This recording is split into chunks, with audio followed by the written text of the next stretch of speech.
I was thinking of what I wanted to do after university, and it was difficult because my university education, I majored in anthropology, and that helped me think about the world very critically, and it made me slowly realize that the system that we are in is very, very flawed, and I didn't want to just find a job and work for some corporation.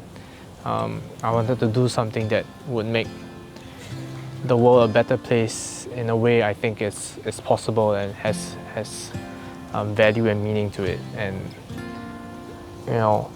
I thought we needed to do something about capitalism being the dominant world order and changing that. And I think the reason behind that is because currently we are very alienated from the things that keep us alive. I think the most basic thing in that category would be our ability to feed ourselves. And that got me interested into food, one of our most basic needs, and how we are so alienated from that whole system, especially in Singapore.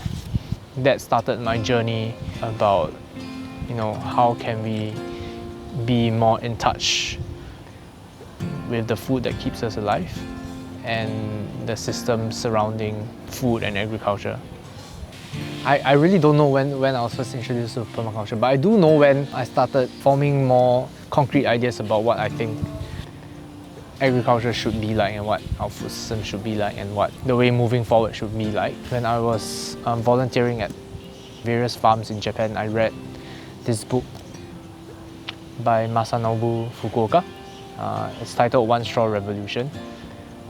And Fukuoka was basically the founder of natural farming, which is the idea that conventional agriculture has got it all wrong. We've put in so many human inputs into a system just for it to grow food, when nature and the systems surrounding nature have already developed the best way to do it, and we just need to set up ecosystems that can mimic that and also allow nature to do its work and let nature be the farmer. So that got me interested into natural farming, and then I think permaculture followed very naturally because I already had formed my own thoughts that were very aligned with permaculture. And I guess when I learned about that, it was like, that's a very useful framework to explain how I think our culture should be. So this is the food forest area of our garden. So I started on this plot about 2 years ago when I joined as a member of this community garden.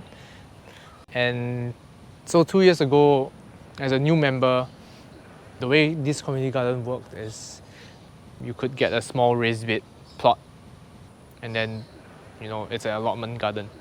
But there was this huge plot right here which was empty. It was just grass and weeds. I think they had tried to plant a few plants, but nothing really worked out.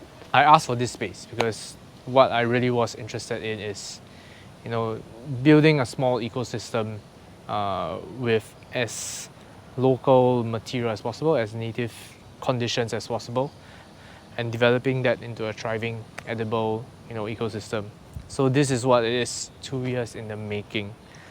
So the initial problems we had with this plot was it was very compacted soil, because it was just grass and weeds and everyone just walked over it when they needed to, and it was very exposed to the elements. It was not covered by anything, not protected by anything. It's the entrance to the community garden, which is like halfway down a slope.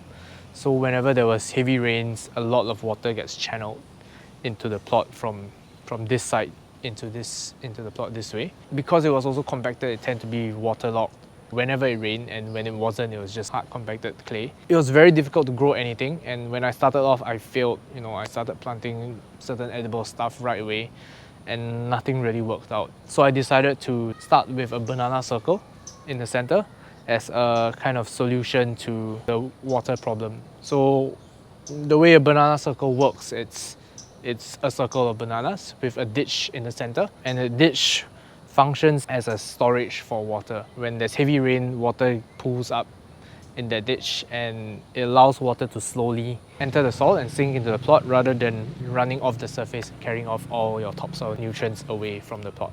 So what we did in the ditch is, if you can see here, The ditch is filled with organic material. So all this organic material would be the bulky garden waste that comes out of the garden, and it functions as a convenient place to naturally compost down all that material in a very slow process. So with all that organic waste filled up in the ditch, which is about 50 cm deep, that allows water to be absorbed, so you don't have any stagnant water or standing water in the ditch. So there's no mosquito problems or whatever. And it also allows all the organic material to act as a sponge, so that water can slowly come out whenever the plants need it or whenever the garden needs it. So with this in place, then the bananas started growing well. I started planting stuff around the bananas and then slowly started designing out of that circle. So I have a pathway around the banana circle and then certain irregular size planting areas interspersed with pathways, so that there is full access to every plant in the garden without ever having to step on any of the planting beds. If you look around the garden, everything looks kind of rustic. The edges are filled in with logs, and these logs are what I scavenge from the park right outside the garden. And the dry leaves as well. Whenever the workers from the park sweep up the dry leaves, I get them to leave it outside our garden. Every material and everything you see in this plot comes from a small area around it. All the plants are grown from scratch, either from seeds or from cuttings. I use this space mostly as a showcase of how we can create a beautiful, bountiful, edible ecosystem, without having to spend lots of money, without having to buy soil, fertilizers, nutrients, and buy plants even. A lot of the compost we use here is made within the garden itself. And what fills up the compost is any garden trimmings and also food waste that comes from volunteers and people who stay around the garden. At the start, we planted a lot of pioneer plants, which usually are dominated by the legume family. So when you start a garden, it's very useful to grow legumes, be it pigeon pea or even like tree legumes, or even smaller fast-growing legumes like even your green beans, your mung beans, and even your soya beans. And all those help put atmospheric nitrogen into a usable form into the plant and into the soil, which you can use as compost or through a chop and drop method to add fertility to the soil in your garden. So this is a market garden setup. It's specifically set up to be operated like a small-scale farm. It caters towards predictability, ease of harvesting, and ease of planting and planning for how many plants you want to plant in a row and when you're going to be harvesting and preparing another crop to grow inside each bed. How it's set up is we have uniform rows in terms of their width. So because the garden is irregularly shaped, the length is slightly different. Although we have multiple rows, each row grows a different variety of vegetables. So this row we have chilies intercropped with radishes. This row we have brinjals. This row we have okras intercropped with kale. And this final row now used to be cucumbers, but now it's going through a round of green manuring to add nitrogen into the bed. So this area here used to be planted with other plants, and there was a lot of gravel, a lot of weeds and all that.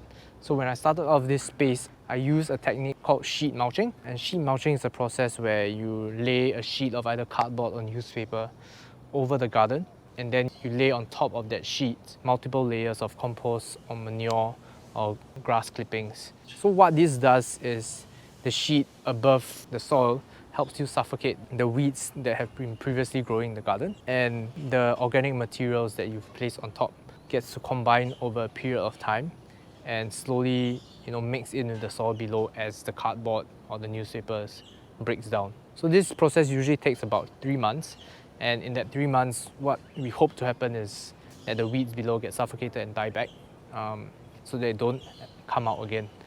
So what you end up with is a garden that is generally weed-free, and you also can set it up such that you already have your planting beds ready for you to plant. And then to manage this kind of space, we use a practice called no-till. So no-till, as it implies, we don't till the soil in the garden. The process of tilling releases a lot of carbon into the atmosphere, and the other thing is it kills a lot of biological life, like your earthworms, like your fungal networks, like your bacteria that live in the soil, and are a very important element in soil health.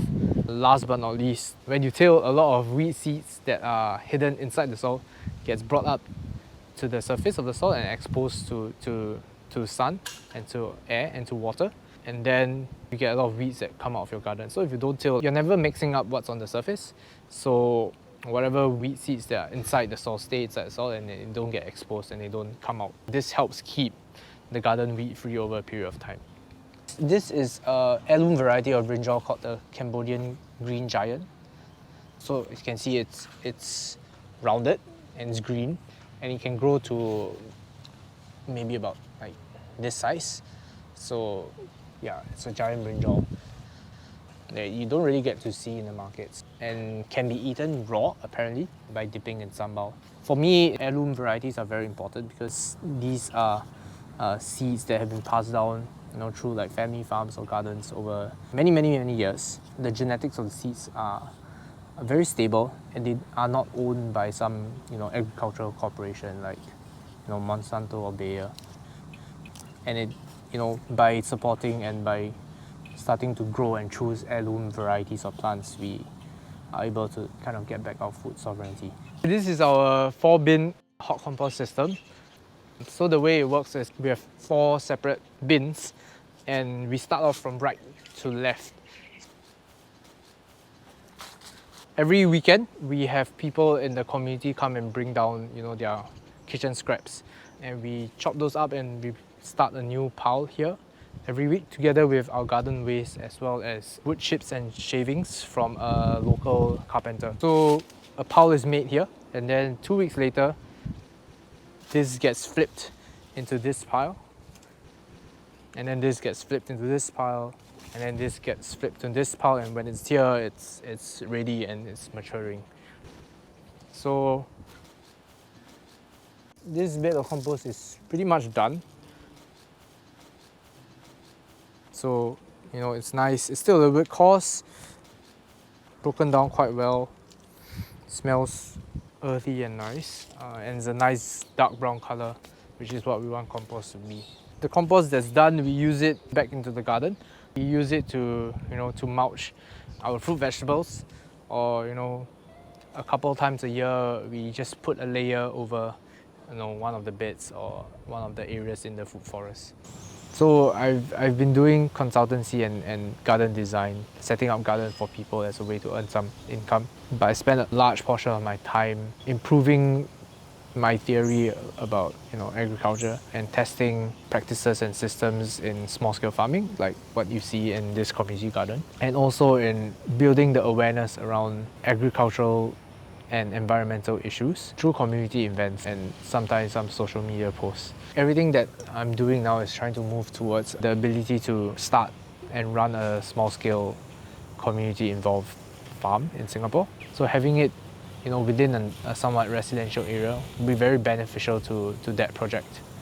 And this is something we're exploring, and we're talking with people to realize. Within the next 5 years, I definitely would want to already have a small-scale farm in Singapore that I'm running with the practices that I want to do. And then, to use that as an example to showcase how agriculture definitely doesn't have to be high-tech. In fact, that low-tech, small-scale agriculture is the reasonable and the effective way forward when we consider all the issues around agriculture, like its ability to affect the environment and its ability to engage and impact the community, and to show that small-scale agriculture is the way forward for a more resilient food system, especially for a small country like us.